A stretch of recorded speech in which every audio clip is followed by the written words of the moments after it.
You've been playing left tackle for about a month and a half now, so you're probably used to it. But when you rewatch the film from the Penn State game, going up against a guy like Abdul, what did you learn about yourself in that game, and what did you take from it? Yeah, I mean, in a lot of my sets in that game, I found myself panicking. You see a guy of that caliber lined up in like a wide nine, you're like, oh, I got to put my hands on him, but that's not how tackle works. If they're in a wide nine, they want you to jump out there because they're better athletes than you. So jumping out there was not good. I would rather set to the spot, let them come to me, and go to work at the spot. Coach Fry teach the fights. The fight starts at the spot. The spot is where the rush and the set meet. So during that game, a lot of times, first it was on the silent count. So at guard, I can literally look at the ball and get off that tackle. I can't look at the ball, or like I have to like watch Seth's head move. So that's a whole nother thing for me. But then also like getting to the spot against a rusher like that.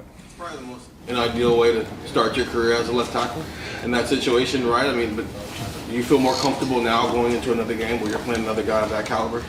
Yeah, I mean, it just comes with reps. That was probably a week's notice trying to play tackle, but over the weeks I feel more comfortable in what I'm doing. I feel a lot more stronger than what I'm doing.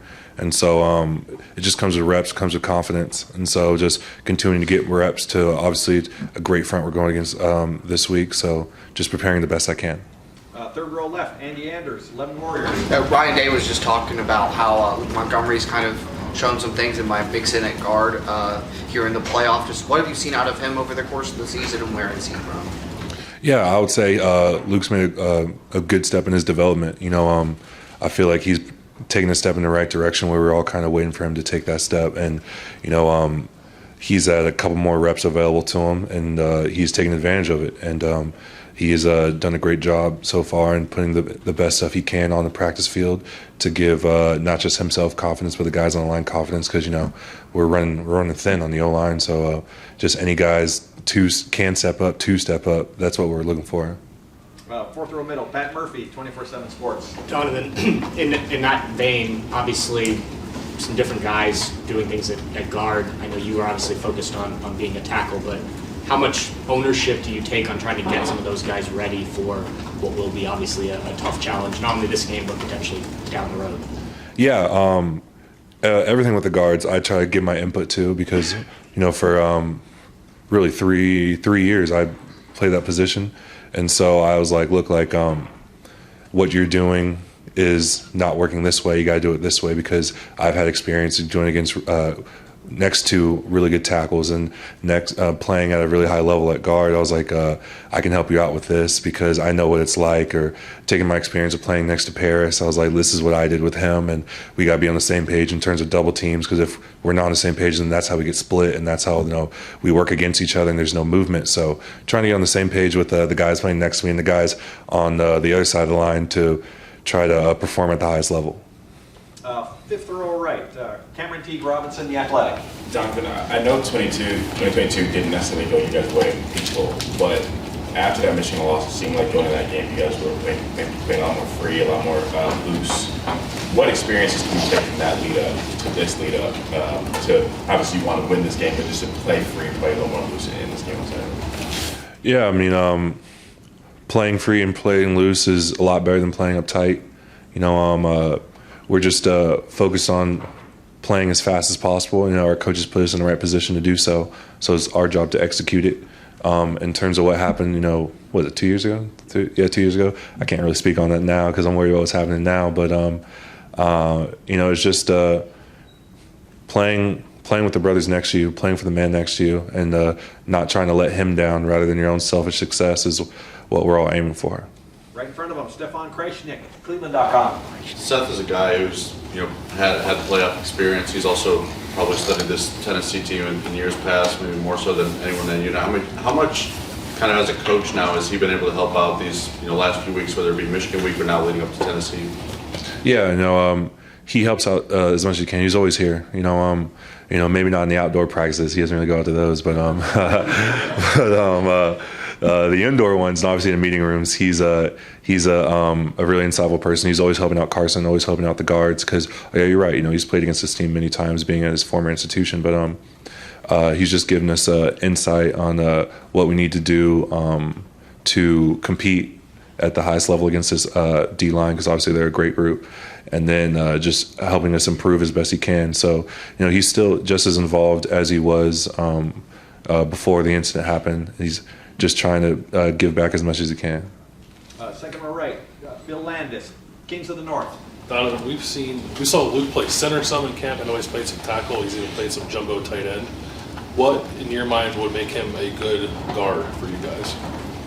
I mean, all of that is just versatility. I feel like Luke is versatile enough to plug and play anywhere we need him to be, and he's had some great success at guard in the past couple of practices. But he's shown a great ability to anchor and being able to. He's been playing stronger, in my opinion, so he's developing in the right direction. But like I said, we just need everybody to step up at this point, because even the younger guys, we need them to have the mindset of that they could play at any time, because it's unfortunate what's happening, but we need everybody to be able to go. Front row, Bill Rabinowitz, Columbus Dispatch. Donovan, you started the year playing your normal position behind or next to a potential first-round pick at Josh, and you guys turned out to be the Remington Trophy winner. Both those guys are gone. You're playing a new position. Tell me what it's been like on the offensive line for you, especially having played the Michigan game and that didn't go well, and now you have a chance to do everything you wanted to do. I mean, what's the mindset of the offensive line right now? Yeah, I mean, it hasn't been easy. You lose the best center in the country. Everyone knows he's the best center in the country. He's the brain of the operation. He put us in positions to succeed. And obviously, you lose Josh Simmons, who he was the lockdown tackle. You didn't have to think about who he was going against. You're no, Josh got it. We can worry about what we got to do everywhere else, because Josh is going to handle his stuff. So now we got to take a step back and be okay, where can we attack to put our guys in the right position? Because what we did before is not what we can do now. And so we got new guys stepping up, playing, and they're playing at a competitive level. But we got to put guys in the right position to succeed for games coming forward. And we didn't execute nearly as well as we wanted to last game, obviously. But it's a beautiful thing about football, beautiful thing about the playoffs, that we have another opportunity to go out there and play. Austin Ward, podcast. When you think back to, we mentioned in camp, maybe Austin would have to fill in for you in the short term. What advice do you have? Then Zen goes into the lineup. Then Carson comes back in. You have this now with Luke. Is your conversation, advice, communication the same with all four? Have you had to tweak the message? I'm sure you're tired of having to keep going through this process, but are all cases the same? You tell them the exact same message no matter who it is, or different depending on each of those four guys? Yeah, I've gotten really good at giving motivational speeches this year, but it's always different. With Zen coming in, we'll start at the beginning with Austin going in. It was hey man, you're fine. This is the same game you've been playing, just in front of a lot more people. You've been doing it for a long time. Just keep doing what you're doing. Then when Zen came in, I was look man, I'm here next to you the entire time. You're not doing this alone. Just communicate and we'll be all right. And the message changes varying per position. Everyone takes messages different ways, but the end goal is always the same, is just to play absolute hardest and worry about the result later. And final question, Tim May, Letterman Road. Yeah, I was wondering, Donovan, is there a common theme when you're going against a talented defensive front, the previous game and then this one with Tennessee, that they may not be as tricky because they're really good players? You understand what I'm saying? I mean, that they can sometimes win one-on-one battles and stuff. Just what has got to be the mindset going against a defensive front like this one?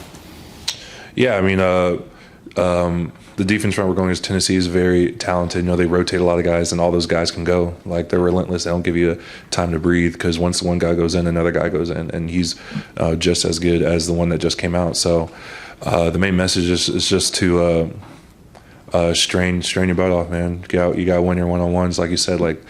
They're gonna play you. They're gonna play their defense, and it's our job to execute our offense. So a lot of respect to their front. I feel obviously they're very talented guys on that front across the board, from interior to the edges. But we just got to execute what's called to the best of our abilities. Great. Donovan, thank you very much.